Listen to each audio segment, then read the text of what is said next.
¿Qué tal, amigas y amigos de Grado Cero? Nos encontramos en una transmisión más desde la ciudad de Tijuana, Baja California, yendo más allá del Distrito Federal, entrevistando a destacados académicos y personalidades que residen en esta entidad federativa.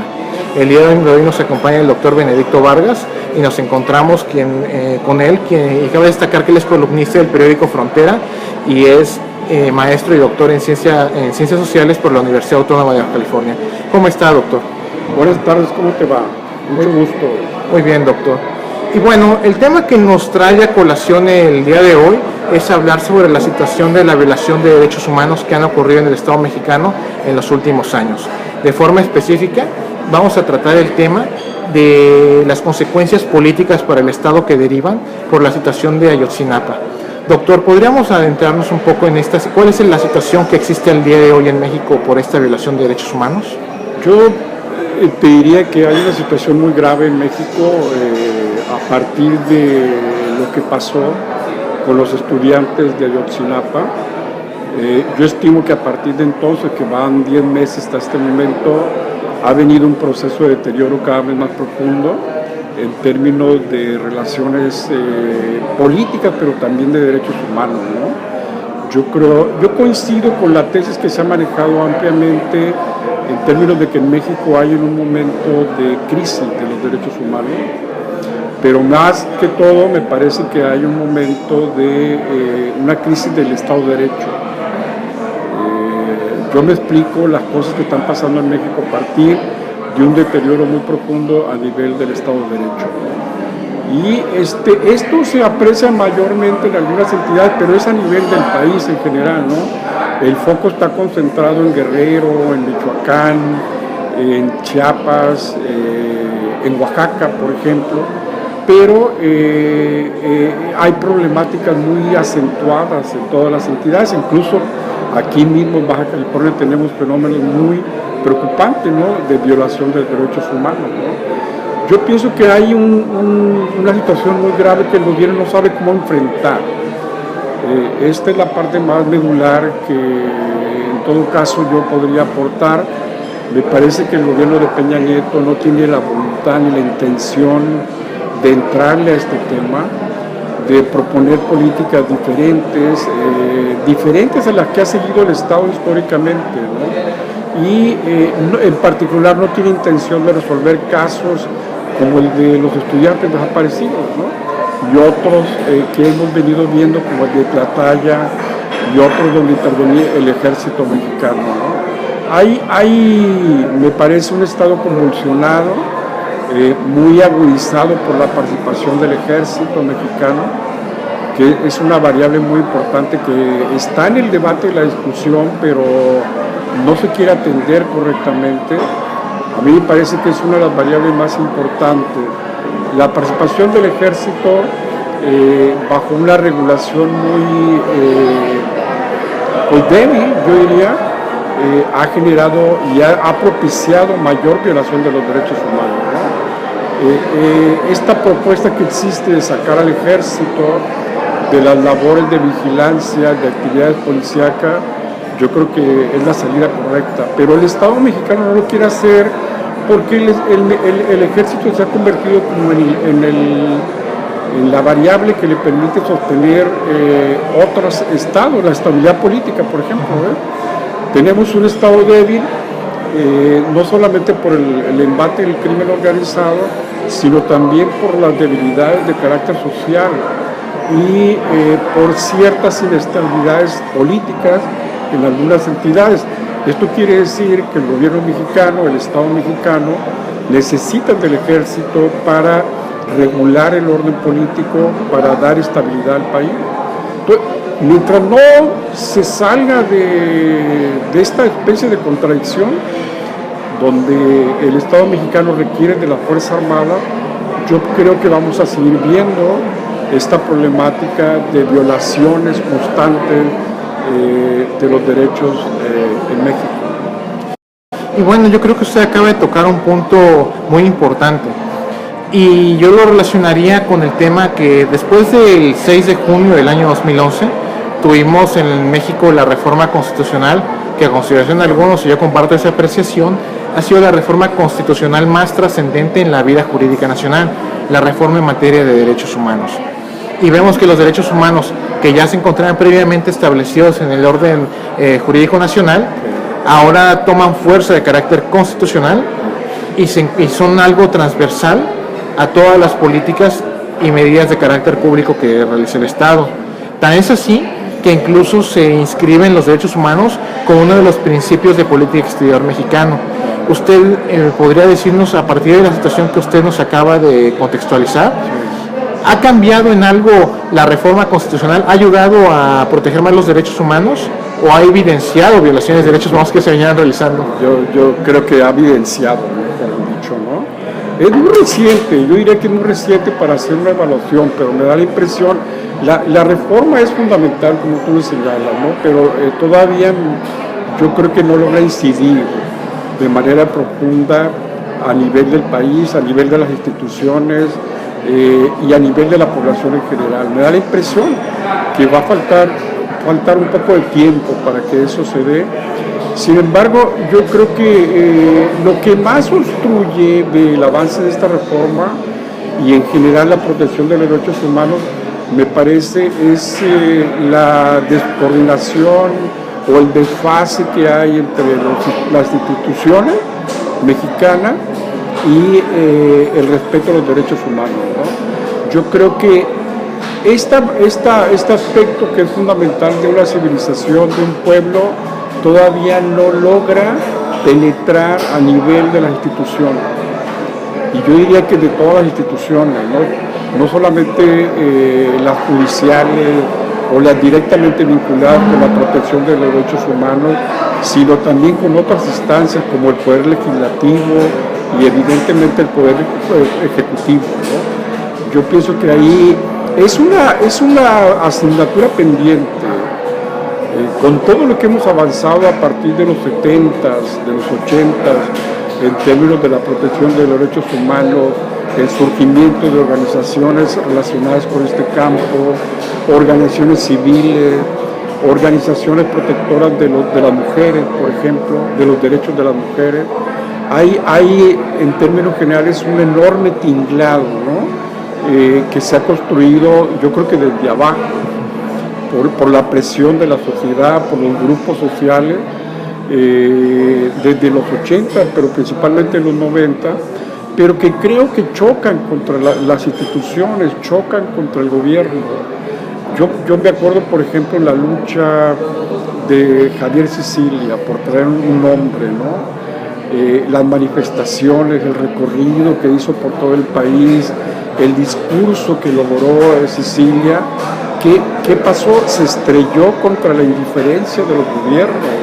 En este caso, el gobierno de Felipe Calderón, pero en general se topó contra la cerrazón de las instituciones. Y ahora estamos de nuevo frente a otro fenómeno como el de los jóvenes de Ayotzinapa. Y estamos viendo otra vez lo mismo, si te das cuenta, ¿no? ¿Qué es lo que estamos viendo? Brotes aislados de inconformidad, una corriente muy fuerte en México, preocupada por la violación de los derechos humanos y la protección, pero al mismo tiempo el conjunto de las instituciones muy cerrado, cerrando las puertas a los grupos, desoyendo las demandas. En este caso a mí me parece muy lamentable, muy grave, por ejemplo, la respuesta que se les ha dado a los padres de los jóvenes, ¿no? El informe que acaba de hacer la Comisión Nacional de Derechos Humanos me parece un gran avance, pero fíjate bien, el informe pone en cuestión la investigación de la PGR.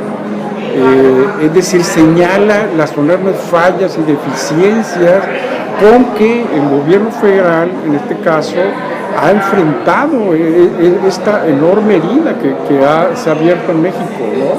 Entonces, yo pienso, resumiendo, que mientras no cerremos esta brecha entre la demanda que hay de parte de la sociedad, la conciencia que yo creo que está habiendo cada vez más clara entre los grupos, por insertar el respeto a la vida, el respeto a los derechos humanos como una variable fundamental civilizatoria, y por otro lado la cerrazón de las instituciones, de un Estado que no sabe convivir con esto, un Estado que asoma constantemente una raíz muy autoritaria y violenta, ¿no? Como el uso del ejército en este caso, y el uso, o más bien el refugio que tiene la corrupción, la impunidad. Estos factores me dan la impresión que no permiten que avance esta corriente de los derechos humanos. Y yo creo que la pensaría de esta manera, yo creo que tiene que ver con el desfase y la debilidad de las instituciones mexicanas. Y en general de la clase política, una clase política que no sabe cómo incorporar, cómo establecer y cómo construir un tejido nuevo donde esté de por medio el respeto a la vida y los derechos fundamentales, ¿no? Y bueno, ahora que usted lo señala, pues es una agenda pendiente con los derechos humanos. Como es una agenda pendiente. Una agenda pendiente. E incluso yo he escuchado comentarios que dicen, es que los derechos no son países de primer mundo, no son un tema para países tercermundistas o en vías de desarrollo o subdesarrollados, como quiera la definición que quiera. O sea, no es un, es más, incluso he llegado a escuchar que dicen, los derechos son para países de primer mundo de tipo europeo y no para nosotros, lo cual me parece del todo absurdo. O sea, es del todo absurdo. Y a mí me pone a pensar, ¿México está preparado para la reforma que hizo? O sea, ¿se han hecho las medidas políticas al día de hoy para poder garantizar la reforma? Yo pienso que no, que a nivel institucional no, pero a nivel de los grupos de la sociedad yo creo que sí, ¿no? Yo creo que este justamente es el desfase del que hablaba ahorita, ¿no? Necesitamos presionar más y yo no sé, pero creo que le ha faltado también fuerza a los organismos de la sociedad civil, ¿no? Los organismos de la sociedad civil han tratado de ganar terreno a nivel institucional, pero no tenemos todavía todos los instrumentos. Yo creo que nos faltan instrumentos y otra variable que nos hace falta es que los derechos humanos sean mejor concebidos en el conjunto de la sociedad. Porque tengo la impresión que la gente, la sociedad, el ciudadano común, cuando escucha derechos humanos, recurre a los clichés que se han construido en términos de que los derechos humanos defienden a los delincuentes, a los criminales, ¿no? Esto es muy importante en términos de cultura, ¿no? También de cultura política, porque yo creo que pues ese es un grave error de parte de la ciudadanía en general. Y también creo que entonces eso nos enseña que hay que penetrar más a nivel de la sociedad en su conjunto, de la población, introducir el sentido y el concepto de derechos humanos a nivel de las escuelas, de las universidades, de todos los ámbitos, que de tal manera que la gente pueda entender y tener un conocimiento más amplio de lo que significa realmente, ¿no? Entonces, en la medida que no logremos eso, vamos a ir encontrando con que el gobierno actúa con una gran arbitrariedad, con un gran desdén, una gran indiferencia ante la violación tan dramática, porque a mí me parece que sí hay una violación dramática. No estamos ante casos aislados, estamos ante casos verdaderamente dramáticos, como el hecho que sean, por ejemplo, 43 estudiantes que hayan desaparecido y todavía no sepamos nada. A mí me parece eso dramático, ¿no? Y otros casos que están sucediendo todos los días en varias regiones del país. Entonces, eso debería ponernos en alerta, debería significar una gran movilización. Yo creo que no la tenemos. Una gran movilización a nivel nacional, a nivel de las instituciones académicas incluso.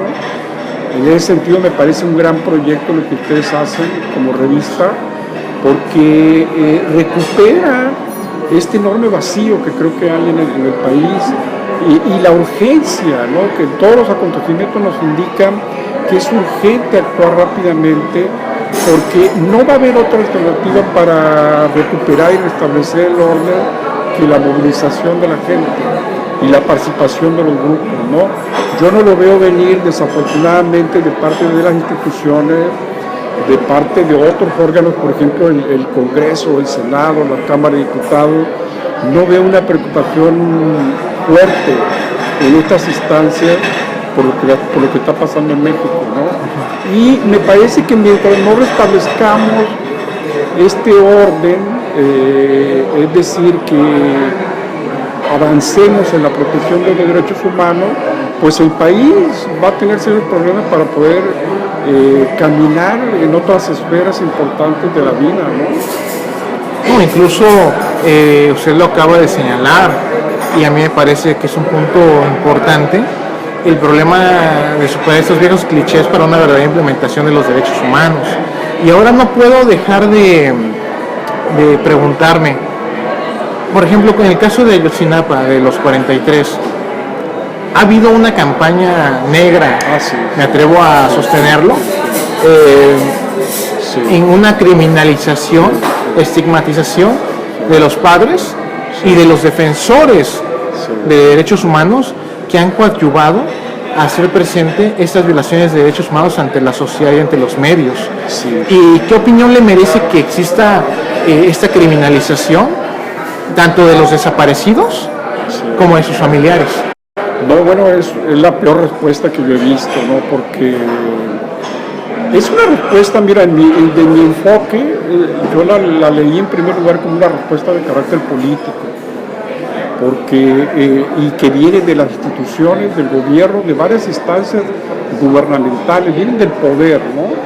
Y es como una respuesta, un discurso político, porque atrás de eso hay un temor de que la demanda y la lucha de los padres por la aparición de sus hijos se torne en un proyecto político que cuestione la legitimidad del gobierno.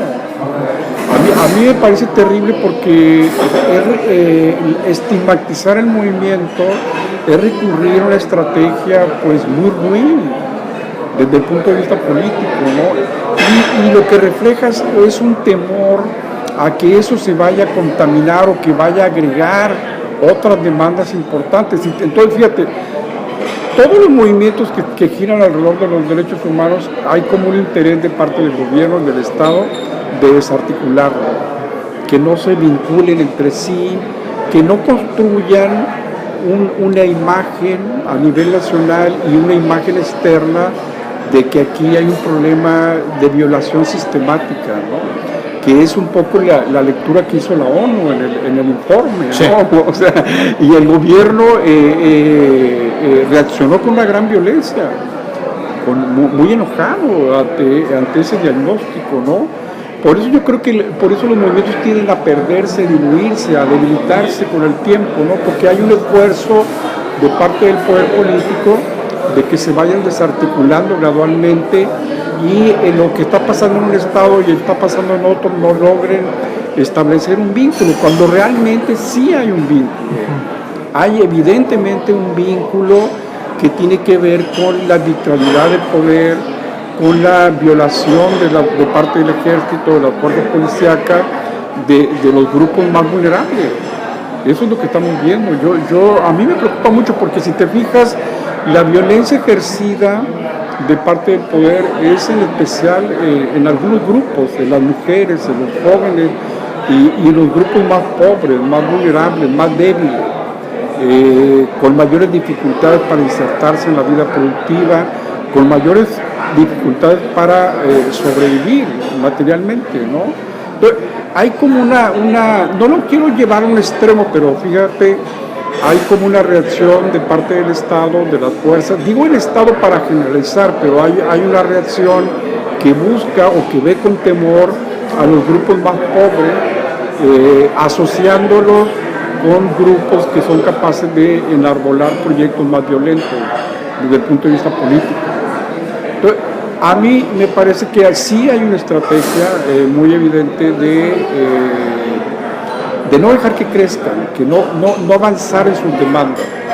Y aquí desafortunadamente interviene una variable muy importante que son los medios, sí, y la sociedad en general. Los medios trabajan mucho o actúan, giran alrededor mucho en la perspectiva que tiene el gobierno, de diluir, de enviar un mensaje erróneo sobre lo que significan los fenómenos sociales de derechos humanos a la población mayoritaria.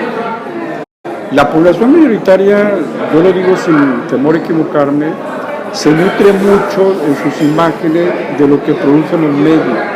los medios masivos de comunicación, ¿no? Y los medios de comunicación, se ha debatido mucho, tienen un tratamiento inadecuado totalmente de los fenómenos de la violencia en el país.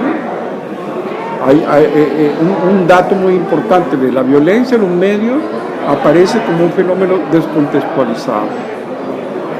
O sea, dan noticias descontextualizadas, no le permiten a la gente entender la raíz de la violencia y la raíz de la delincuencia, del narcotráfico, de los feminicidios, etcétera, ¿no?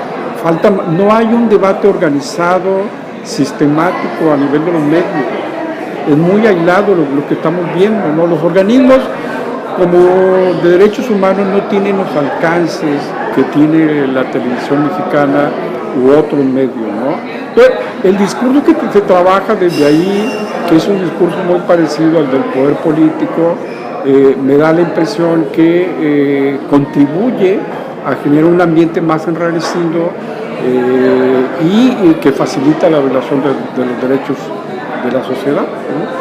No, incluso yo agregaría a esto que usted acaba de sostener, parece que la labor coadyuvante que han tenido los medios masivos de telecomunicaciones ponerse de acuerdo para decir, en realidad no son víctimas, son los malos. En realidad tienen intereses oscuros atrás y no debemos verlos solo como víctimas. Sí, por ejemplo, el discurso que se proyectó mucho durante el gobierno de Felipe Calderón, si te acuerdas, fue nosotros estamos combatiendo a los malos. Era una lucha de buenos o malos, ¿no? Maniquea, totalmente. Maniquea. Ellos son los que están en contra de nosotros y el Estado lo que hace es reaccionar. Si te fijas esa lógica que se trabaja mediáticamente, pues confunde a la gente. La confunde totalmente porque sobredimensionas un fenómeno para recurrir al uso de la fuerza, por ejemplo, ¿no? Es necesario. Y para justificar la violación. Sí. O sea, en ese contexto la gente entonces te dice, sí, que salga el ejército, la gente clama, como aquí en Baja California, por ejemplo, la gente pide mucho al ejército para combatir el problema de la delincuencia, ¿no? Los empresarios, muchos otros sectores piensan que el uso del ejército es la única posibilidad de resolver el problema, ¿no? Pero la gente no quiere escuchar otras razones, como esta, por ejemplo, de decir, sabes que el ejército no puede intervenir, no debería intervenir en este asunto, sino que compete a otra instancia, ¿no? Sí. ¿Por qué? Pues porque a la larga va a llevar a generar, como está demostrado, hay muchos casos empíricos que nos permiten ver que la intervención del ejército impacta y genera mayor violencia. O sea, el ejército persigue y mata delincuentes y eso contribuye a reproducir mayor violencia. Hay una asociación directa entre el aumento de la violencia con estos fenómenos de intervención del ejército en algunas entidades, ¿no? Entonces, a la larga no nos damos cuenta los mexicanos que la intervención, la presencia constante del ejército nos va a llevar a que también el ejército tenga una presencia y una dominancia a nivel del ejercicio político. O sea, cada vez el ejército es una variable fundamental del poder político, justificado ante una situación de inseguridad, producto del narcotráfico, la delincuencia, etcétera, ¿no? Pero eso se está viendo ahorita. Yo creo que el ejército o parte del ejército no está totalmente de acuerdo en que se le use, se intervenga de esta manera, porque ya hay una sombra de desprestigio contra el ejército. Pero no es un fenómeno muy claro hasta ahora. Yo pienso que hay a nivel de la cúpula del ejército preocupación porque esta intervención en México, en este contexto de violencia, puede llevar a generar un mayor deterioro de las Fuerzas Armadas a mediano plazo, ¿no? No, incluso con el panorama que nos ha expuesto usted, yo me atrevería a decir que en México existe, o mejor me atrevo a expresar la siguiente pregunta: ¿estamos ante un doble discurso? Es decir, por el México a nivel interno, duro contra la delincuencia, el uso del ejército contra la delincuencia, las víctimas de Ayotzinapa, sus familiares, son más que criminales, se les criminaliza, se les estigmatiza. Una campaña negra orquestada contra ellos. Pero a nivel externo, una vanagloria en los informes de Naciones Unidas de un respeto irrestricto de los derechos humanos, haciendo uso de la panacea que es la reforma constitucional como lo mejor que ha pasado en el Estado mexicano. ¿Podemos decir que existe en día de hoy en México un doble discurso? Sí, yo creo que sí. Yo creo que este doble discurso se ha agudizado con el gobierno de Peña Nieto, ¿no? A mí me parece, por ejemplo, este último viaje que hizo a Francia es muy sintomático. Es muy interesante también analizarlo porque yo creo que ahí quedó más claro que nunca esta bifurcación del discurso, ¿no? En pocas palabras te diría que lo que está intentando el gobierno de Peña Nieto, aunque otros lo han hecho también, es tratar de proyectar un país donde todo está bien, donde todo está avanzando, un país que se está en proceso de modernización a partir de las reformas estructurales, a partir de la reforma constitucional en varios ámbitos, las leyes que se han aprobado en términos de educación, de trabajo, del sistema anticorrupción, etcétera. Pero a mí me da la impresión que eso quiere venderse, el gobierno mexicano tiene una gran preocupación por ser visto de otra manera por los países industrializados, por los países centrales. El problema es que ese discurso, cuando volvemos los ojos a nuestro país, encontramos que no existe nada de eso. No solamente en problemas de derechos humanos, sino como lo están demostrando los datos recientes en términos de avance, de desarrollo social. Los índices, por ejemplo, de pobreza están creciendo en los últimos 2 años. La política energética, la reforma energética no está avanzando como el gobierno decía. El país tiene 30 años que no crece, no se están generando buenos empleos, los niveles educativos no son buenos a nivel de la educación básica, tenemos problemas de los sistemas de salud, de los sistemas de pensiones, hay muchos niños que desertan de la escuela, que no tienen oportunidades, zonas indígenas, zonas pobres en algunos estados con cientos de años en esa situación, y agregan a eso un sistema político electoral con muchas deficiencias, con mucho dinero de por medio, con una baja calidad de la democracia, con baja calidad de los partidos políticos, con legislativos que están inmersos en otra dinámica. Entonces, no quiero hacer el cuento largo, pero la verdad entonces es que el gobierno se empeña a construir un discurso que no corresponde a la realidad. Hay un país, yo creo que el principal problema de México es que los gobiernos no atienden los problemas de fondo, no los abordan a profundidad.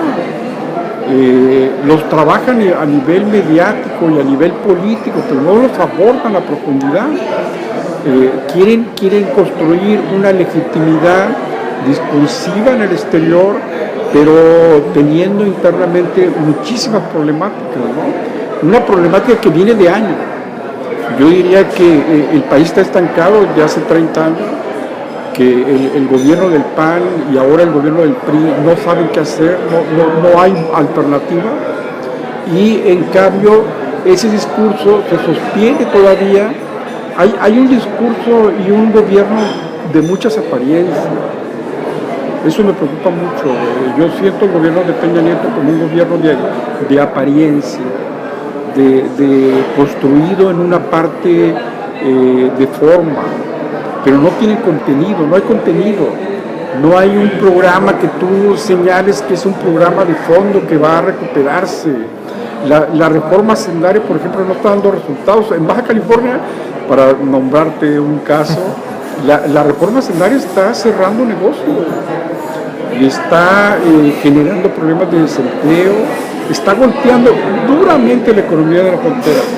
La reforma aprobada y propuesta por Videgaray, al aumentar el IVA de 11 al 16%, aquí está golpeando durísimo, durísimo.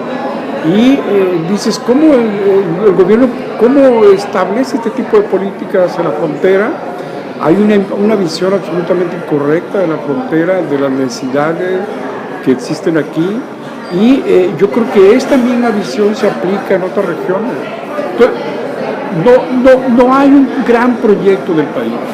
En resumen, yo creo que existe eso. No hay un gran proyecto. Todas las cosas que creímos hace unos años, yo creo que se están cayendo, se están deteriorando, como por ejemplo nuestra gran transición a la democracia, nuestra gran transición en otras cosas, por ejemplo la protección de los derechos humanos, los índices de igualdad, de oportunidades para la gente, no existen todavía, no los vemos, y el panorama todavía creo que si continúa así se va a poner peor, va a ser más grave de lo que estamos viendo en todos los ámbitos, en el ámbito económico, social, de violencia, en términos de derechos humanos. Creo que no hay muy pocos elementos para tener una visión optimista del futuro del país. Mi última pregunta sería, doctor, el caso de Ayotzinapa y los 43, podríamos decir que es la prueba de fuego para el Estado mexicano en la efectividad de la reforma de derechos humanos. Sí, totalmente. Yo diría que sí. Si este problema no lo resuelve el gobierno mexicano, yo creo que va a ser imposible que se pueda recuperar. Imposible en términos de credibilidad, de confianza. Si esto se trata de tapar, ocultar, de engañar, de construir otra visión, como ya hay un intento, ya hubo un intento, ¿no?, con la verdad histórica de Murillo Karam. Si esta tónica se mantiene frente a este caso de los jóvenes desaparecidos, yo creo que va a ser, no va a permitir que el Estado mexicano se recupere, en particular este gobierno, el gobierno federal del presidente Peña Nieto. Y yo creo que de ahí dependen muchas cosas. A mí me da un poquito de luz el informe de la Comisión Nacional de Derechos Humanos, me permite abrigar ciertas esperanzas de que el gobierno pueda recuperar todavía algunas líneas de investigación y dar un informe exhaustivo que satisfaga a México, al país. Yo espero que vamos a ver en unos cuantos meses, yo creo, no mucho, pero si eso no ocurre, yo pienso que el país va a entrar en un proceso más difícil y desafortunadamente pues eso nos va a afectar a todos los que estamos atentos, a los que no estamos atentos, a los que vivimos en este país. No, incluso yo agregaría, el problema también que existe en México en relación con el sistema de derechos humanos y específicamente de los 43, es que la otredad, la violación de derechos humanos del otro, nos es ajena. Y decimos, no ocurre en Tijuana, no ocurre en mi ciudad, no me afecta, no hay problema. Sí, es muy grave eso, porque, por ejemplo, fíjate, aquí hubo manifestaciones cuando recién se dio el caso de los jóvenes. En Tijuana se dio sorprendentemente un fenómeno de manifestaciones de jóvenes, cosa que no se veía desde hacía años. A mí me sorprendió mucho, como analista político me impresionó esa participación espontánea, esa ola de indignación que se creó aquí, pero ya desapareció, ya volvió toda la normalidad a Tijuana. O sea, ¿por qué? Por lo que decíamos hace rato, ¿no? Porque los medios machacan mucho de que ese problema no está aquí, está allá. Sí. No es de México, es de Guerrero, de Michoacán, de Oaxaca, ¿no? Ese discurso se trabaja mucho, la gente inmediatamente se olvida, vuelve a la cotidianidad. Yo creo que hay una cierta intencionalidad incluso en la construcción de esa imagen, ¿no? ¿Por qué? Pues porque en la medida que tú tengas una imagen fragmentada del país, parcializada, pues menos participas, ¿no? Te desmovilizas más fácilmente, ¿no? Y yo lo estoy viendo aquí, eso generó muchísima indignación y ahora se ha apagado. No obstante que también aquí hay casos de violación, como por ejemplo los jornaleros agrícolas de San Quintín, hay un caso dramático ahí, Y en general la población urbana, una población de clase media muy inmersa en el consumo, no tiene una participación directa, clara en esta problemática, ¿no? Yo creo que en la medida que la sociedad permanezca apagada, pasiva, frente a lo que está pasando en otras regiones que nos involucran, va a ser más difícil avanzar.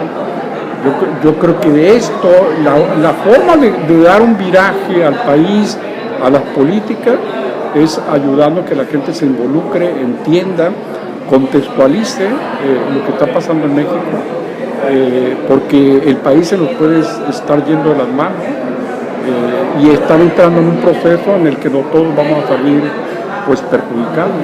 Incluso el olvido que usted señala, yo le equipararía a esa decisión implícita que hubo de los medios masivos de comunicación de no pasar más notas de violencia provocada por el crimen organizado y los daños colaterales que de este surgía.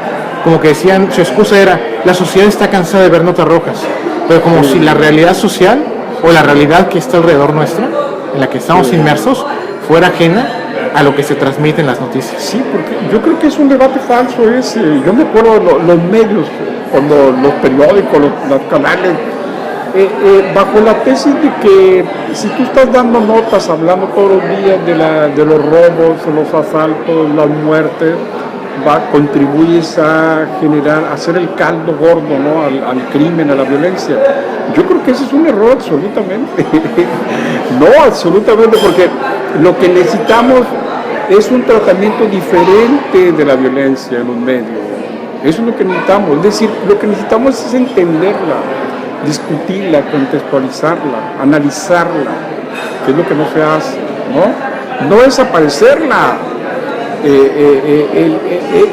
Esto no cuestiona el papel de los medios y la capacidad que tienen de dar cuenta de una realidad, de un fenómeno. Ante eso estamos. Yo creo que los medios en México, todos sabemos, dan un tratamiento muy superficial de las cosas, de las cuestiones políticas, sociales, de todo tipo, dan un tratamiento muy superficial de las cosas. Y frente a la violencia, lo que les interesa a veces es vender, impactar, dar noticias amarillistas, pero no analizar lo que está pasando, ¿no? Hacer entender a la gente, proporcionar información contextualizada, que a mí me parece que lo más importante en términos de cómo difundir, cómo dar cuenta de los fenómenos de la violencia, es contextualizando y comprendiendo la raíz. Por ejemplo, no podemos comprender el fenómeno de los guardias comunitarios en Guerrero, en Michoacán y en otros estados si no entendemos la historia de esas entidades, la problemática en la que han estado desde hace años, ¿no? Cómo surgen los guardias comunitarios, a qué responden. Si no ponemos atención, vamos a creer que pues son grupos de bandoleros, ¿no? Que han surgido espontáneamente en esta revuelta. Eso no conviene, no es cierto. Yo creo que nos hace falta analizar más, intervenir más y obligar a los medios, presionar a los medios para que den cabida a enfoques distintos. En lugar de estar como normando y ponerse de acuerdo a los medios, de no dar lugar a las notas violentas, ¿no? Pues bueno, doctor, infortunadamente, como siempre ocurre, el tiempo es escaso. Sí. Nos encantaría seguir conversando más sobre este tema y darle seguimiento. Y también nos da la excusa para poder entrevistarlos sobre este tema o otros diversos próximamente también. No, muchas gracias a ustedes y pues ojalá haya aportado algo. Claro que lo fue y queda que seguiremos dando seguimiento a esta nota. Muchas gracias. Le agradecemos mucho el que nos haya otorgado esta entrevista y agradecemos también a nuestro público el que nos estén sintonizando. Muchas gracias a todas y a todos ustedes y nos vemos pronto.